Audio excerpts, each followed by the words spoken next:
This is our next problem. Following details are given by MBA Limited. MBA Limited is the company name.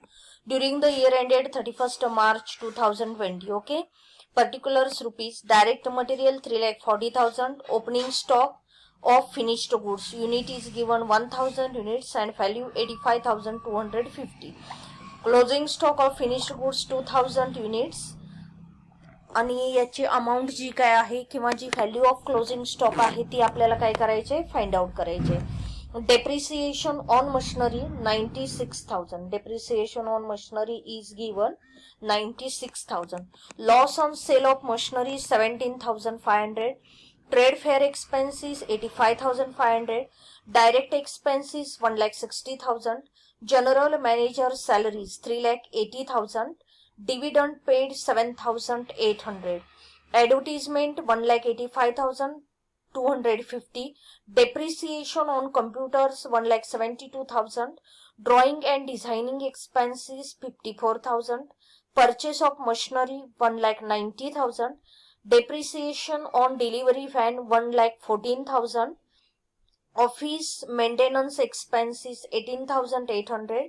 Factory rent 1,50,000. Sales unit is given 19,000 and amount of sales is 22,80,000 and direct wages is 2,60,000 and one adjustment is given, that is closing stock of finished goods to be valued at cost of production. बघा, closing stock of finished goods to be valued at cost of production. He adjustment दिली किंवा नाही दिली तरी आपण काय करतो बघा, क्लोजिंग स्टॉक ऑफ फिनिश्ड गुड्सचं व्हॅल्युएशन काय करत असतो आपण आपल्या कॉस्ट ऑफ प्रोडक्शनलाच करत असतो. ठीक आहे. आपल्याला या प्रॉब्लेम मध्ये काय करावं लागेल बघा, सेल्स युनिट्स आहेत आपल्याकडे, प्रोडक्शन युनिट नाहीयेत. ठीक आहे ना. तर प्रोडक्शन युनिट आपल्याला जे आपला फॉर्म्युला आहे त्या फॉर्म्युलाने काय करावं लागेल, कॅल्क्युलेट करावं लागेल. तत्पूर्वी आपण बघा कुठला आयटम कुठे जातो आपल्या कॉस्ट शीटला एकदा बघूया. डायरेक्ट मटेरियल कुठे जाणार, prime cost. Opening stock of finished goods हा कुठे जाणार, cost of production. Next line, add opening stock of finished goods and less closing stock of finished goods. Depreciation on machinery factory cost आहे. Loss on sale of machinery हा आपला non कॉस्टचा item आहे. हा आपला ऍक्च्युली लॉसेसचा आयटम आहे. हा pure financial item किंवा हा नॉन कॉस्ट आयटम आहे, हा नाही घेणार आपण. Trade fair expenses selling distribution expenses आहे, हा सेलिंग डिस्ट्रीब्युशन ओव्हरहेड मध्ये जाणार. डायरेक्ट एक्सपेन्सेस आपल्या प्राइम कॉस्ट मध्ये, all direct cost, direct material, direct expenses, direct wedges, prime cost, त्याच्यामुळे हा आयटम प्राइम कॉस्टला जाणार. Next, general manager salaries, office administration, कारण मॅनेजरची सॅलरी हा ऑफिस ऍडमिनिस्ट्रेशनचा भाग असतो. डिव्हिडंड पेड हा आपल्या अप्रोप्रिएशनचा आयटम आहे. ऍक्च्युली याच्यामुळे हा फायनान्स आयटम आहे, त्याच्यामुळे हा कॉस्ट शीटला येत नाही आपल्या. Advertisement, selling and distribution expenses मध्ये जाणार. डेप्रिसिएशन ऑन कम्प्युटर, कम्प्युटर कुठे गरजेचं असतं आपल्याला, ऑफिस ऍडमिनिस्ट्रेशन, त्याच्यामुळे त्याचं डेप्रिसिएशन हे कुठे जाणार, ऑफिस ऍडमिनिस्ट्रेशन मध्ये घ्यायचं. ड्रॉइंग अँड डिझायनिंग एक्सपेन्सेस बघा, ड्रॉइंग बेसिक खर्च आहे आपला आणि डिझाईन चेंज जे काय करतो तो आपला प्राइम कॉस्ट मध्ये हा आयटम जाणार. Purchase of machinery he capital expenditure आहे, बरोबर आहे ना. Purchase of machinery, purchase of any kind of fixed asset आपली कॅपिटल एक्सपेंडिचर आहे, ते कॉस्ट शीट मध्ये येत नाही. त्याचं रिपेअर मेंटेनन्स असेल, डेप्रिसिएशन असेल तर ते आपल्या कॉस्ट शीट मध्ये जातं. Depreciation on delivery van, delivery van कशासाठी गरजेची असते, फिनिश्ड गुड्सची डिलिव्हरी करण्यासाठी, त्यामुळे याचा डेप्रिसिएशन कुठे जाणार, सेलिंग डिस्ट्रीब्युशन एक्सपेन्सेस मध्ये. ऑफिस मेंटेनन्स एक्सपेन्सेस ऑफिस मध्ये घ्यायचं. फॅक्टरी रेंट फॅक्टरी मध्ये जाणार, फॅक्टरी एक्सपेन्सेस मध्ये. सेल्स कुठे घेतो आपण, कॉस्ट शीटच्या लास्टला घेतो आपण. आणि डायरेक्ट वेजेस कुठे घेणार, आपल्या प्राइम कॉस्ट मध्ये डायरेक्ट वेजेस जातं आपलं. ठीक आहे ना. आपलं बघा, आपल्याला फर्स्ट काय करावं लागेल, calculation of number of units produced, बरोबर ना. नंबर ऑफ युनिट्स प्रोड्युस्ड कसे फाइंड आउट करायचे, आपण दोन फॉर्म्युले ऑलरेडी आपले थेरीच्या पार्ट मध्ये बघितलेले आहेत बघा. Sales units is equal to काय करणार आपण बघा, opening stock of finished goods, किंवा काय करायचं आपल्याला जे सेल्स युनिट दिलेले आहेत त्याच्यामध्ये काय करायचं, closing stock of finished goods काय करणार आपण, प्रोडक्शन युनिट काढण्यासाठी closing stock of finished goods काय करणार, आपल्याला सेल्स युनिट्स दिलेले आहेत प्रॉब्लेम मध्ये बघा 19,000. Opening stock of finished goods is 1,000. Add production unit बघा आपल्याला काय करायचंय, प्रोडक्शन युनिट कॅल्क्युलेट करायचं आहे आणि प्रोडक्शन युनिट आपण कसे कॅल्क्युलेट करणार, सेल्स युनिट्स. इथे जो फॉर्म्युला दिलेला आहे त्याच्यापेक्षा पण आपण सिंपल फॉर्म्युला घेतलेला आहे बघा, sales units plus closing stock of finished goods units minus opening stock of finished goods unit. Okay, तर हा सिंपल फॉर्म्युला आहे, हाही फॉर्म्युला यूज केला जातो बघा. Sales units given in the problem 19,000. Opening stock of finished goods म्हणजे काय, तर हा प्रिव्हियस पार्ट मध्ये प्रोड्यूस केलेला आहे, आपल्या करंट पार्ट मध्ये हा प्रोड्यूस केलेला नाहीये. त्याच्यामुळे आपल्याला काय करावं लागतो, सेल्स युनिट्स मधून opening stock of finished goods आपण लेस करतो आणि closing stock of finished goods units आपण काय करतो, ऍड करतो. त्याच्यामुळे काय झालं बघा, 19,000 sales units add closing stock of finished goods unit 21,000 झाले बरोबर. 19,000 plus 2,000 21,000 less opening stock of finished goods unit 1,000. म्हणजे आपण प्रोडक्शन किती केलं, 20,000 युनिट्स आपण काय केलं, या फेज मध्ये प्रोडक्शन केलं. ठीक आहे ना. आता बघा आपण काय करणार, आपली कॉस्ट शीट प्रिपेअर करणार. कॉस्ट शीट प्रिपेअर करण्यासाठी स्टार्टिंगला in the books of company name लिहिला आपण, cost sheet for the year ended 31 March 2020. आता काय करणार बघा, आपण या राईट लेफ्ट हँड साइडला आपल्या काय करणार, सेल्स युनिट्स घेतले 19,000 units and production units is 20,000 and up to the cost of प्रोडक्शनच्या फेज पर्यंत काय करायचं, पर युनिट कॅल्क्युलेट करण्यासाठी प्रोडक्शन युनिटनी डिवाइड करायचं. बघा कॉस्ट ऑफ प्रोडक्शनच्या फेज पर्यंत काय करायचं, पर युनिट कॉस्ट कॅल्क्युलेट करण्यासाठी प्रोडक्शन युनिट आपण कन्सिडर करणार आणि त्याच्या नेक्स्ट स्टेप जे असतील सेलिंग डिस्ट्रीब्युशन पासून नेक्स्ट ज्या स्टेप्स आहेत अप टू सेल्स, आपण काय करणार, सेल्स युनिट्स कन्सिडर करणार पर युनिट कॅल्क्युलेशनसाठी. ठीक आहे, प्रॉब्लेम स्टार्ट करूया. बघा आपण काय केलेलं आहे, ऑलरेडी प्रॉब्लेम आपला आपण बघितलेला आहे.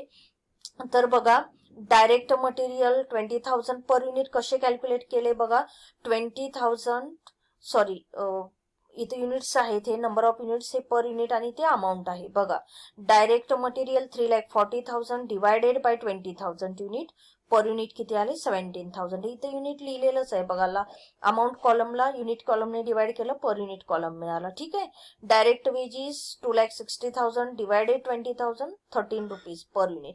Direct expenses 1,60,000 divided by 20,000 per unit किती आले 8 रुपीज. प्राइम कॉस्ट कशी कन्सिडर झाली बघा, direct material, direct wedges, direct expenses. Okay, prime cost आली आपली 7,60,000 divided by 20,000 per unit 38. Factory expenses मध्ये बघा त्यांनी डेप्रिसिएशन ऑन मशिनरी 96,000 घेतले. Drawing and designing expenses. Okay, drawing special design असेल तर ते कुठे जातं, प्राइम कॉस्ट मध्ये जातं. पण आपल्याकडे इथे आयटम कसा दिलेला आहे, ड्रॉइंग अँड डिझायनिंग एक्सपेन्सेस बरोबर.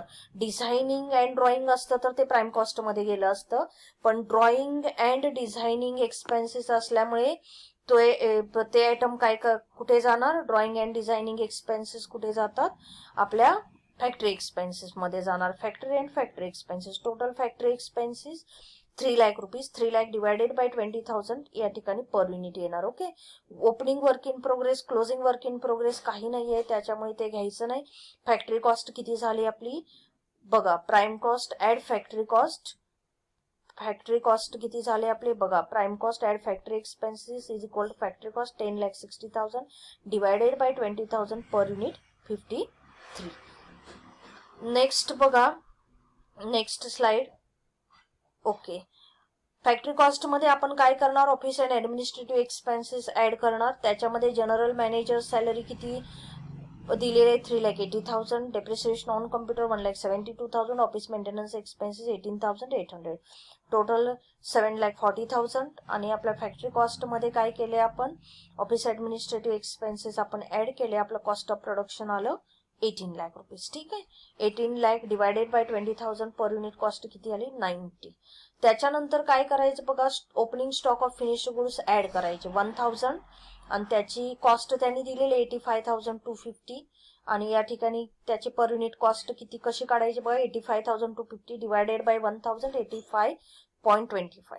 क्लोजिंग स्टॉकचं व्हॅल्युएशन कसं करायचं आहे, कॉस्ट ऑफ प्रोडक्शनच्या अमाऊंटला करायचं आहे बघा. Cost of production per unit किती आहे 90. ऑलवेज लक्षात ठेवायचं, cost of production per unit 90 आहे, त्याच पर युनिटला काय करायचं, क्लोजिंग स्टॉकचं व्हॅल्युएशन करायचं. Closing stock of finished goods unit आहे 2,000 इंटू 90 किती आले 1,80,000 आणि या अमाऊंट मध्ये हे ऍड करायचं ओपनिंग स्टॉक, क्लोजिंग स्टॉक लेस करायचं, आपल्याला काय मिळतं, कॉस्ट ऑफ गुड्स सोल्ड या ठिकाणी मिळतात. किंवा काय करायचं बघा, 18 lakh rupees spend for production of 20,000 unit, then it is how much for 2,000 unit. या पद्धतीने आपण काढू शकतो. बघा 18 लाख डिवायडेड बाय 20,000 म्हणजे 18 लाख रुपये आपण काय केले, 20,000 युनिटचं उत्पादन करण्यासाठी आपला खर्च आला. तर 2,000 साठी किती असेल, तर या पद्धतीने सुद्धा आपल्याला डायरेक्ट ही अमाऊंट मिळते, आपण per unit easily find out करू शकतो. Okay, cost of goods sold units 19,000 येणार या ठिकाणी. बघा production unit 20,000, add opening stock 21,000, less closing stock 2,000 means we sold 19,000 units.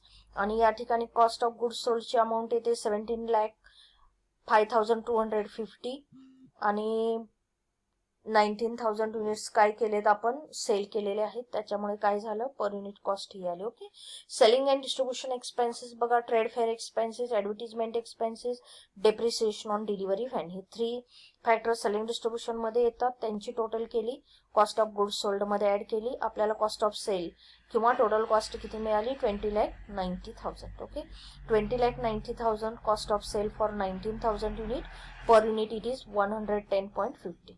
आणि आपल्याला सेल्स दिलेलाच आहे प्रॉब्लेम मध्ये, 22,80,000 sales less total cost of sales, balancing amount is the profit, that is 1,90,000 for 19,000 unit, per unit profit आपल्याला किती झाला, 10 rupees. Okay, selling price per unit आपली किती, 120.